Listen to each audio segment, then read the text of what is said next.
స్వామి రాత్రి లేదు పగలు లేదు, ఇంత జనమా, ఇంతమంది తడి బట్టలతో నీకు అంగప్రదక్షిణాలా, ఇంతమంది తలనీలాలు ఇచ్చేసి నీ దగ్గరికి వచ్చి దర్శనమా, ఇంతమంది ముడుపులు తీసుకొచ్చి హుండీల్లో వేసేస్తున్నారా, ఎప్పుడు వింటున్నావయా ఈ కష్టాలన్నీ?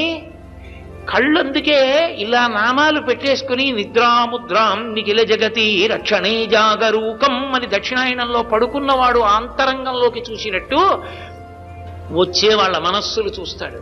వ్యాసుడు అందుకే ఓ మాట అన్నాడు, వెంకటాచల క్షేత్రంలో వెంకటేశ్వర స్వామి వారి ముఖమండలం బహుప్రసన్నంగా ఉంటుంది. ఒక్కొక్క రోజున ఎంతో సంతోషంగా ఉంటుంది. అర్థం ఏమిటో తెలుసా?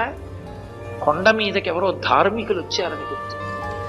ధర్మమునందు విశేషమైన అనురక్తి ఉన్న వాళ్ళు కొండ మీదకి వచ్చారనుకోండి, ఆ రోజు మురిసిపోతాట, ఒరే ఒక్కడు వచ్చాడు రా,